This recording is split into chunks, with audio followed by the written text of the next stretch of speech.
Hola,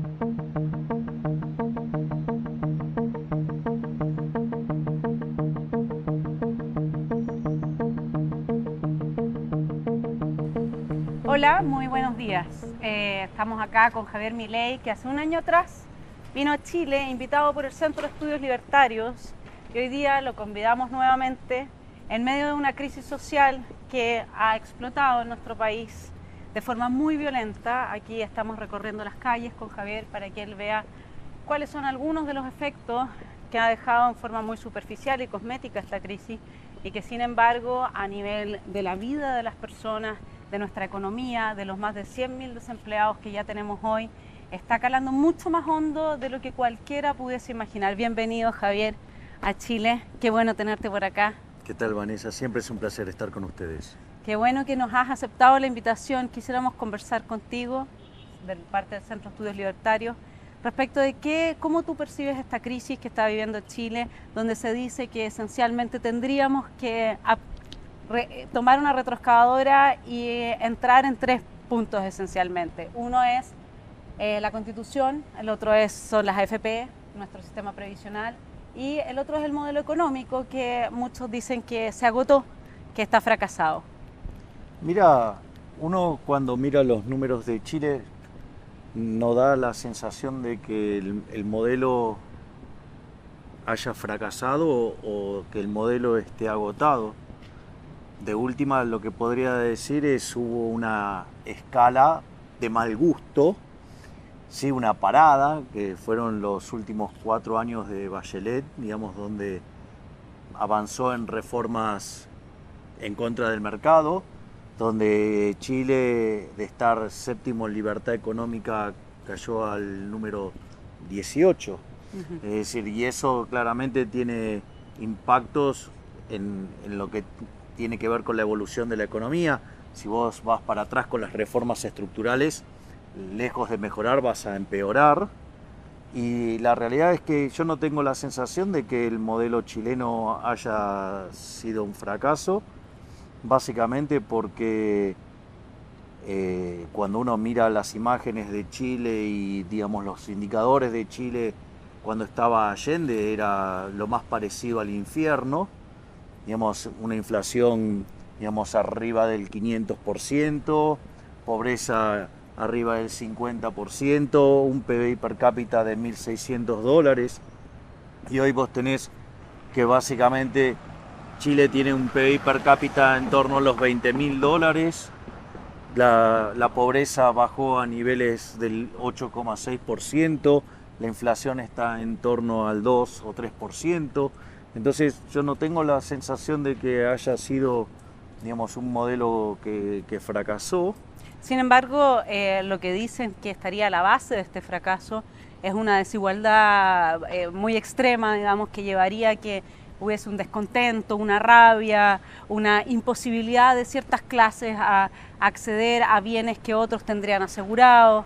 Bueno, en realidad el tema de la desigualdad es un tema en principio relativo y la verdad es que en el capitalismo vos solamente podés ser exitoso sirviendo al prójimo con bienes de mejor calidad o mejor precio. Por lo tanto, cuanto más exitoso seas en eso, en realidad sos un benefactor social, más que ser un tirano, por decirlo de alguna manera. Y mucho, digamos, de este tipo de cosas, te diría, tiene que ver con poco conocimiento de los indicadores de desigualdad y también tiene que ver con una falta de conocimiento sobre la teoría de la distribución. ¿Cómo sería eso? Claro, a ver, para aportarles te hago por ejemplo un punto.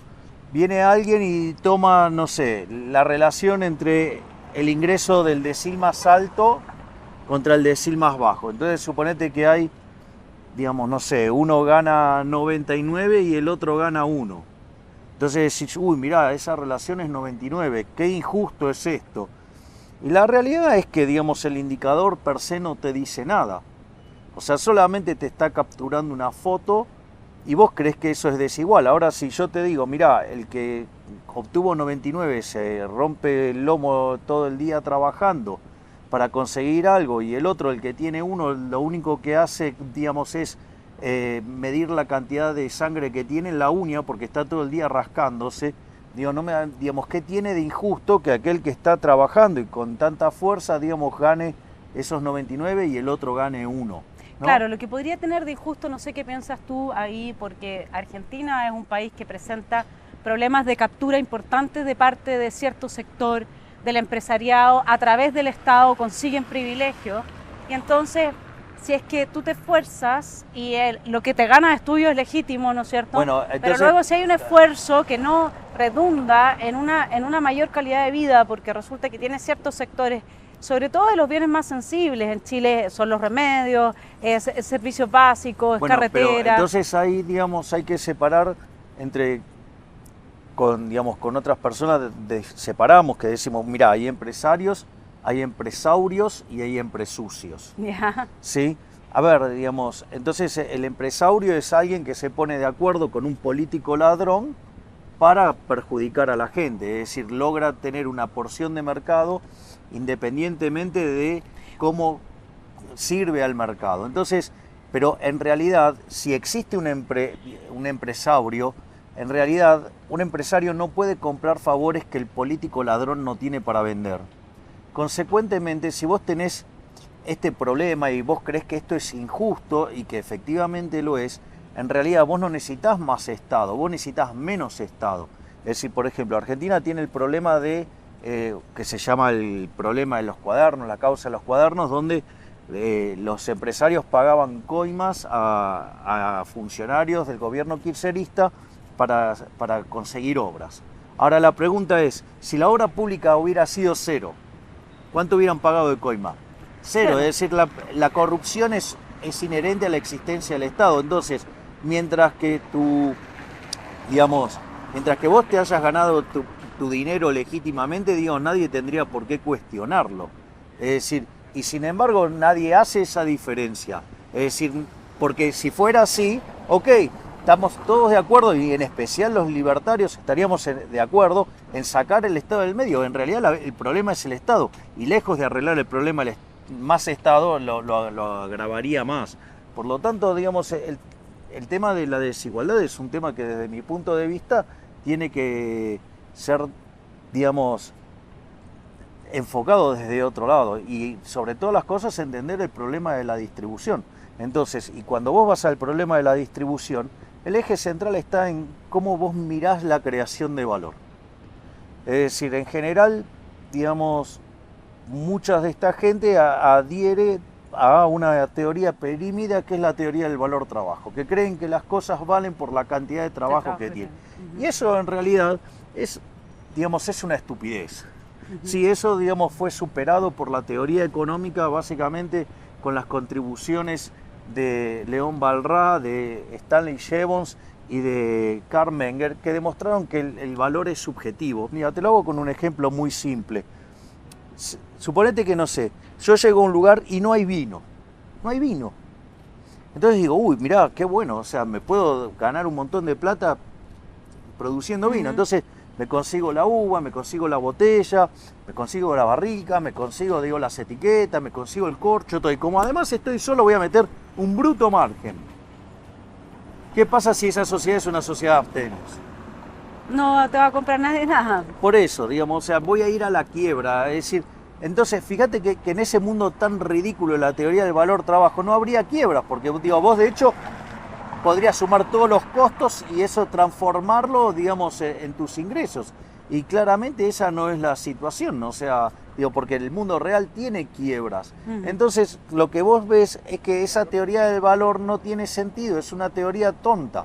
En cambio, la idea central de la teoría subjetiva del valor es que el valor, o sea, el precio de las cosas, viene determinado por las preferencias y por la escasez. Es decir, que es subjetivo, el valor que vos le das a algo es una proyección de tu mente que hace una valoración de eso, y en función de eso es lo que estás dispuesta a pagar. Y obviamente que, también ingresan los costos. Entonces esa interacción entre las preferencias y la escasez es lo que determina el precio de las cosas. Y cuando vos mirás la retribución de los factores, O sea, la retribución de los factores viene dado por el producto entre el precio del bien que vos vendés y tu productividad. Porque vos podés ser muy productivo, pero si de vuelta, o sea, el vino, la sociedad de Artemio, digamos, vale cero, con lo cual, ¿cuánto se puede pagar por tus servicios en la producción de ese bien? Nada, porque claramente eso no vale nada.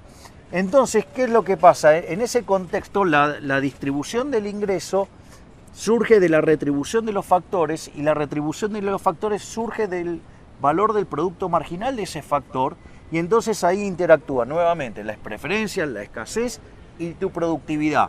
Entonces, si vos, o sea, tenés un bien fuertemente demandado y que es deseado por la gente fuertemente, y además sos productivo, claramente te vas a volver exitoso. Entonces, pero vos en realidad vas a ser un héroe, porque digamos, vas a estar sirviendo al prójimo con un bien de mejor calidad, un mejor precio. Y si no lo hicieras así, digamos, el resultado sería que irías a la quiebra. Entonces, digo, cuando uno comprende la lógica del proceso distributivo, es decir, entonces no hay lugar, digamos, a la explotación, o sea, cada uno se lleva del proceso productivo lo que verdaderamente contribuye. Es decir, entonces, digamos, eso, digamos, te da por tierra, digamos, todo lo que tiene que ver con la teoría del valor trabajo y, digamos, lo que tiene que ver con la teoría de la explotación, que se basa sobre el hecho de que hay una disociación entre lo que valen las cosas y el trabajo aportado. Es decir, cuando en realidad, digamos, tampoco es cierto que los bienes solamente se producen con trabajo. Digo, existe el capital y existe el tiempo. Y todas esas cosas tienen que ser retribuidas. Chile quiere cambiar, o parte de los chilenos quieren cambiar, de un sistema previsional de capitalización individual a un sistema de reparto. ¿Qué piensas tú de eso? Que sería un disparate. ¿Por qué? Bueno, primero porque, como señalaba Milton Friedman respecto al caso chileno, la reforma del sistema previsional es la madre de las reformas. Porque en realidad fue la que permitió canalizar el ahorro hacia la inversión. Y eso generó, digamos, muchísima riqueza, permitió acumular muchísimo capital. Es la base de las altas tasas de crecimiento que mostró el modelo chileno. Por eso pasó de un ingreso per cápita de $1.600 con Allende y hoy tenés casi $20.000. Es decir, bueno, digo, la contracara de eso es lo que es el sistema previsional chileno. Es decir, que es una fuente de canalización de ahorro. Digo, primer punto.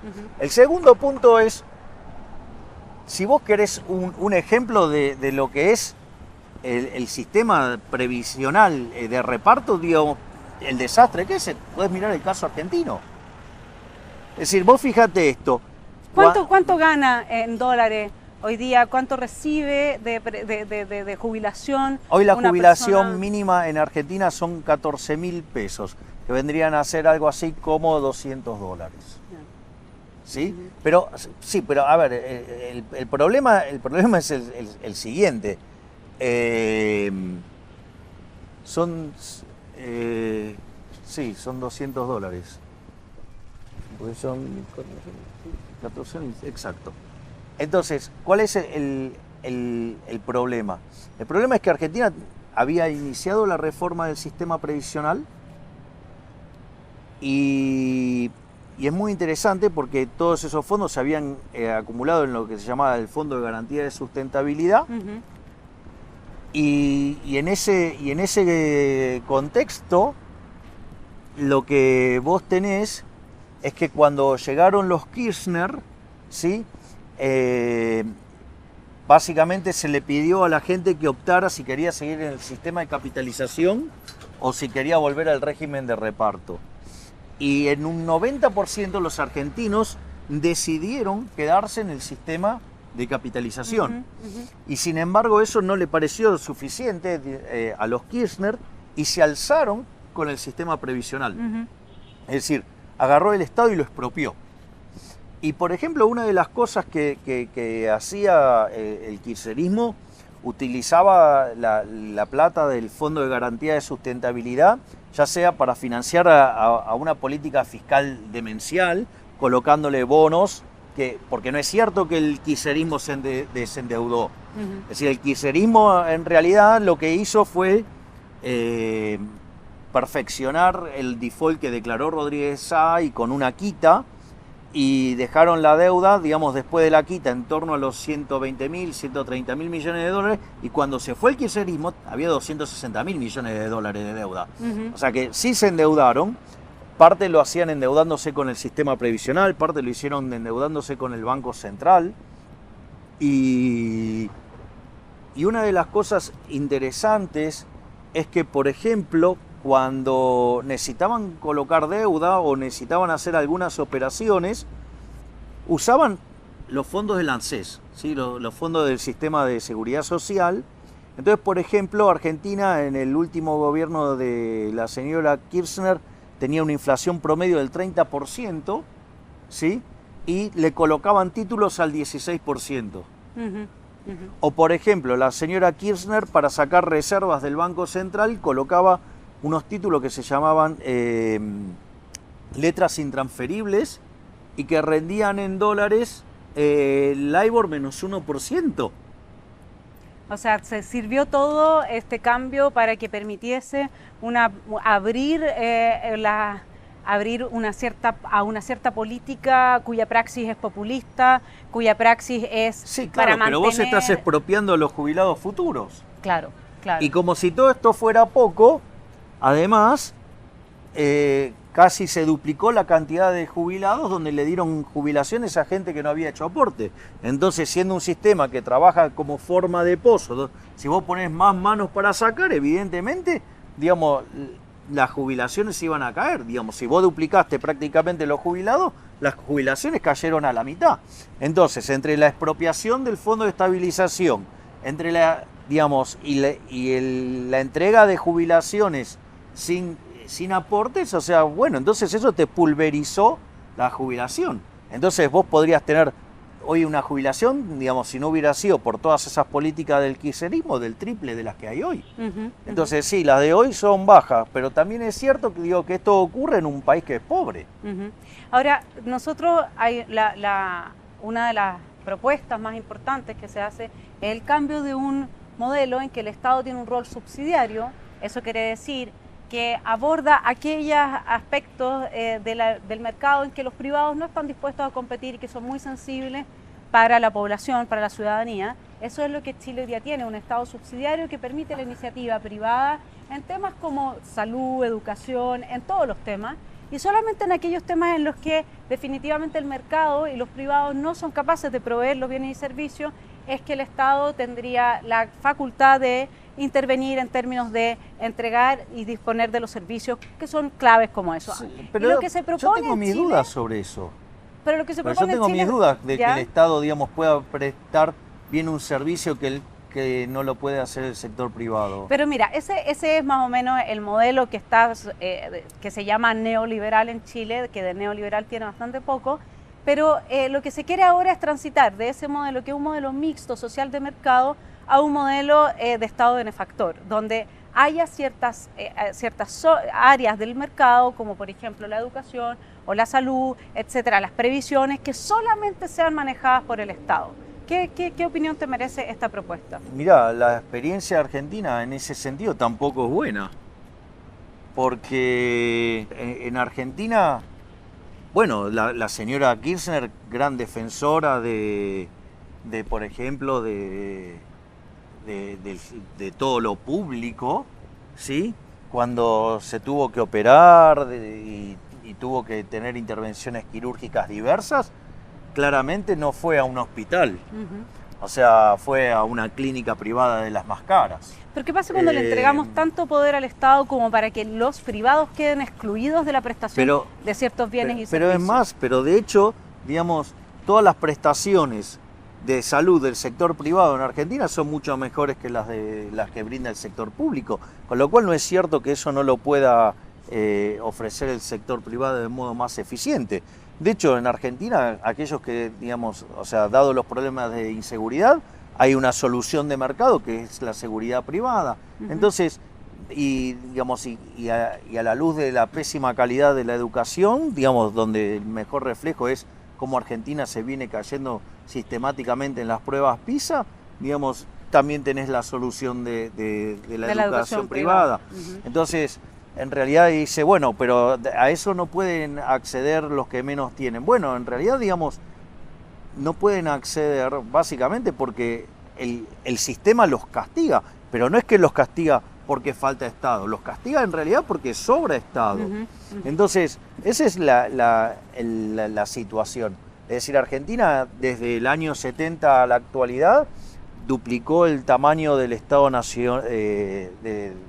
del Estado consolidado, o si vos querés, triplicó el del Estado nacional, y Argentina tenía aproximadamente 5% de pobres, hoy tiene 40%.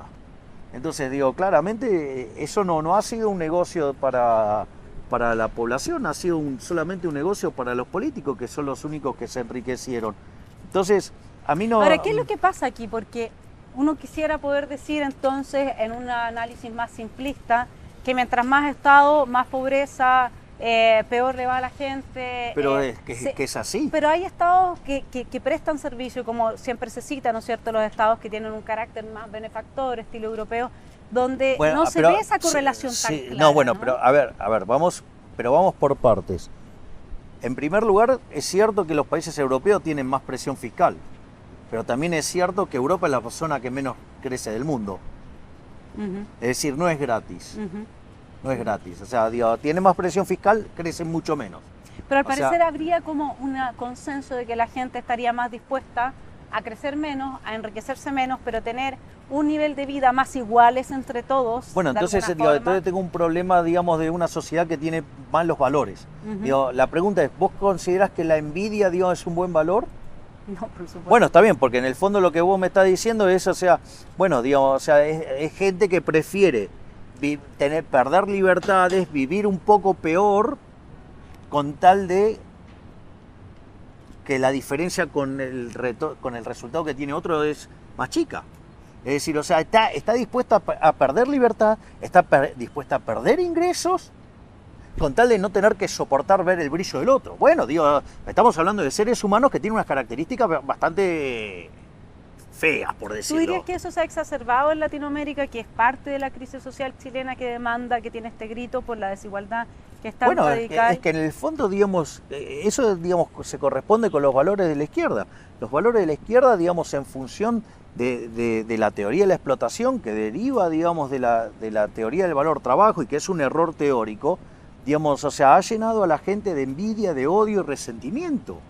Entonces, digamos, y para mí eso no es un valor bueno, digamos, o sea, para mí, digamos, como liberal, la premisa es, digamos, el respeto irrestricto del proyecto de vida del prójimo, y tu éxito solamente puede derivar de servir al prójimo con bienes de mejor calidad, un mejor precio. Yo no creo que, digamos, o sea, es una discusión de valores. En el fondo, digamos, o sea, vos tenés que elegir cuáles son los valores.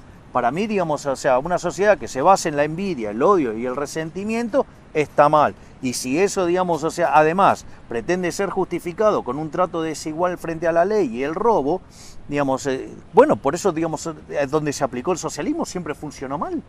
Claro, el problema es que yo creo que tenemos, como hablábamos al principio, que cuando el Estado otorga privilegios a ciertos grupos de empresarios y luego la gente percibe... Pero eso no es capitalismo. Claro, eso es una suerte, digo, de mercantilismo, digamos. Es un neomercantilismo. Digamos, sí, entonces, digamos, sí. Bueno, pero, digamos, a ver, justamente, digamos, a ver, Marx, cuando encontraba con su lógica hegeliana, que nunca explicó cómo llegaría en dinámica funcional el socialismo, sino que en realidad dijo, bueno, la tesis era el mercantilismo, la antítesis era el capitalismo, la síntesis es el socialismo. Bueno, digo, ok, digo, a ver, digo, justamente contra lo que confrontó el capitalismo es al sistema, digamos, mercantilista. Y en realidad, de vuelta, vos no... A ver, vos... Expliquemos un poco el sistema mercantilista, porque de pronto hay gente que no está tan familiarizada con los principios del sistema. Bueno, pero digamos, los mercantilistas básicamente lo que buscaban, o sea, tenían una mala idea acerca de lo que era la riqueza, ¿sí? Porque, digamos, creían que, digamos, la riqueza era, digamos, por ejemplo, tener una balanza comercial positiva.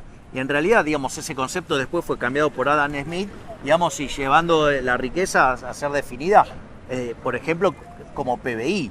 Pero entonces, todo lo que tiene que ver, digamos, puesto en los términos de discusión que queremos tener, digamos, es que, o sea, vos hagas negocios con el Estado, ¿sí? Y en realidad los perjudicados son los consumidores. Entonces, nosotros como liberales, libertarios, despreciamos a ese modelo. Claro, es decir, despreciamos al empresario prebendario. Es decir, porque en el fondo, digamos, o sea, el liberalismo fue una respuesta en favor de la gente. Pero esa situación es la que uno diría, porque no es solamente que haya un tema como de envidia o de resentimiento, sino que efectivamente cuando se muestra, que no se dice que es mercantilismo o neomercantilismo, pero cuando se muestra el abuso de ciertos sectores empresarios, como bien les llamas tú, entonces se dice, bueno, esto es el capitalismo y evidentemente que la gente siente que ese abuso, o sea, con mucha razón, no, bueno, va a reaccionar en contra, pero ¿no? Está bien que la gente sienta ese abuso. Yo estoy de acuerdo y estoy del lado de ellos y esa es la queja. Pero eso no se arregla con más Estado, eso se arregla con menos Estado. Eso se arregla con más competencia, no con menos competencia. O sea, esta propuesta de cambiar nuestro Estado subsidiario a un Estado benefactor que aleje justamente la iniciativa privada de sectores claves de la economía sería, a tu juicio, un descalabro, digamos. Sería un camino para iniciar un retroceso. O sea, en el mejor de los mundos quedarías estancado. ¿Y qué piensas de una educación que termina homogenizándose, pasando a estar exclusivamente en manos del Estado, con un solo programa, con una sola línea? Un espanto porque se vuelve, como en el caso argentino, un mecanismo de adoctrinamiento. Es decir, vos, por ejemplo, vas a estudiar, ponele, a una universidad nacional, ¿sí? Economía. Y vos, o sea, vas a recibir una formación que va a oscilar entre alguna variante del keynesianismo al marxismo. Es decir, vos vas a una universidad de Argentina, entonces, ¿me entendés? Entonces nombrás a Milton Friedman y te dicen que era un asesino. Esos profesionales que salen de esas universidades y de los colegios estatales argentinos, ¿son profesionales que tienen éxito cuando entran a un mundo de libre mercado más competitivo como el de Estados Unidos? Son unos fracasados y por ende, digamos, son profundamente resentidos. Y uno podría decir que si lo pensamos desde la perspectiva de las madres, los padres, cuando piden igualdad en términos de disminuir desigualdades que están provocadas por los abusos de ciertos privilegios que tienen. Pero entonces eliminemos los privilegios, pero no metemos la violencia. ¿Crees que esa igualdad tiene que ver con que esperen que todos sus hijos piensen lo mismo, sean adoctrinados iguales, estén igualmente mal preparados? Pero eso sería el camino a la ruina.